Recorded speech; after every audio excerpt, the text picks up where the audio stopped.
బిడ్డ మీ అందరికి చెప్తున్నా నేను, ఈ కబ్జాల సిస్టమ్ దుకాణాలు బంద్ చేయకపోతే రోడ్ల మీద బట్టలు ఇప్పి తిప్పిస్తాం మేము. నేనేం పర్మనెంట్ ఎమ్మెల్యే ఉండటానికి రాలేడా, 5 ఏళ్ళు ఉన్నా పర్వాలే, కానీ ఎక్కడ మాట పడకుండా మచ్చ లేకుండా పోవాలనుకుంటాను నేను. నీ తిరిగా ఎన్ని కోట్లు ఉంటే లాభం, ఎన్ని సంపాదిస్తే ఏం లాభం, నీ బతుకు.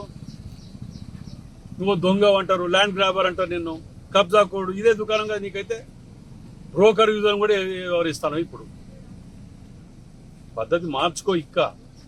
పిల్లలు పెద్దోళ్ళు అవుతున్నారు. ప్రజలకు జవాబుదారితనం ఉండాలి మనం నమ్మినందుకు. మా దగ్గర ఒక్కటి చూపి నేను 2.5 ఏళ్ళు అయితే ఒక మచ్చ చూపినా మీద. బిడ్డ మీ అందరికి చెప్తున్నా నేను, ఈ కబ్జాల సిస్టమ్ దుకాణాలు బంద్ చేయకపోతే రోడ్ల మీద బట్టలు ఇప్పి తిప్పిస్తాం మేము. నేనేం పర్మనెంట్ ఎమ్మెల్యే ఉండటానికి రాలేడా, 5 ఏళ్ళు ఉన్నా పర్వాలే, కానీ ఎక్కడ మాట పడకుండా మచ్చ లేకుండా పోవాలనుకుంటాను నేను. నీ తిరిగా ఎన్ని కోట్లు ఉంటే లాభం, ఎన్ని సంపాదిస్తే ఏం లాభం, నీ బతుకు.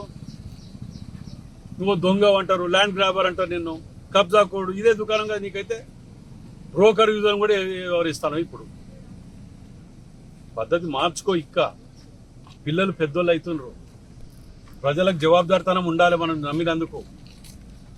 మా దగ్గర ఒక్కటి చూపి నేను 2.5 ఏళ్ళు అయితే ఒక మచ్చ చూపినా మీద. బిడ్డ మీ అందరికి చెప్తున్నా నేను, ఈ కబ్జాల సిస్టమ్ దుకాణాలు బంద్ చేయకపోతే రోడ్ల మీద బట్టలు ఇప్పి తిప్పిస్తాం మేము. నేనేం పర్మనెంట్ ఎమ్మెల్యే ఉండటానికి రాలేడా, 5 ఏళ్ళు ఉన్నా పర్వాలే, కానీ ఎక్కడ మాట పడకుండా మచ్చ లేకుండా పోవాలనుకుంటాను నేను. నీ తిరిగా ఎన్ని కోట్లు ఉంటే లాభం, ఎన్ని సంపాదిస్తే ఏం లాభం, నీ బతుకు. నువ్వు దొంగ అంటారు, ల్యాండ్ గ్రాబర్ అంటారు, నిన్ను కబ్జా కోడు. ఇదే దుకాణంగా నీకైతే బ్రోకర్ యూజర్ కూడా వివరిస్తాను. ఇప్పుడు పద్ధతి మార్చుకో. పిల్లలు పెద్దోళ్ళు అవుతున్నారు. ప్రజలకు జవాబుదారితనం ఉండాలి మనం నమ్మినందుకు. బిడ్డ మీ అందరికి చెప్తున్నా నేను, ఈ కబ్జాల సిస్టమ్ దుకాణాలు బంద్ చేయకపోతే రోడ్ల మీద బట్టలు ఇప్పి తిప్పిస్తాం మేము. నేనేం పర్మనెంట్ ఎమ్మెల్యే ఉండటానికి రాలేడా, 5 ఏళ్ళు ఉన్నా పర్వాలే, కానీ ఎక్కడ మాట పడకుండా మచ్చ లేకుండా పోవాలనుకుంటాను నేను. నీ తిరిగా ఎన్ని కోట్లు ఉంటే లాభం, ఎన్ని సంపాదిస్తే ఏం లాభం, నీ బతుకు. నువ్వు దొంగ అంటారు, ల్యాండ్ గ్రాబర్ అంటారు, నిన్ను కబ్జా కోడు. ఇదే దుకాణంగా నీకైతే బ్రోకర్ యూజర్ కూడా వివరిస్తాను. ఇప్పుడు పద్ధతి మార్చుకో. పిల్లలు పెద్దోళ్ళు అవుతున్నారు. ప్రజలకు జవాబుదారితనం ఉండాలి మనం నమ్మినందుకు. మా దగ్గర ఒక్కటి చూపి నేను 2.5 ఏళ్ళు అయితే ఒక మచ్చ చూపినా మీద.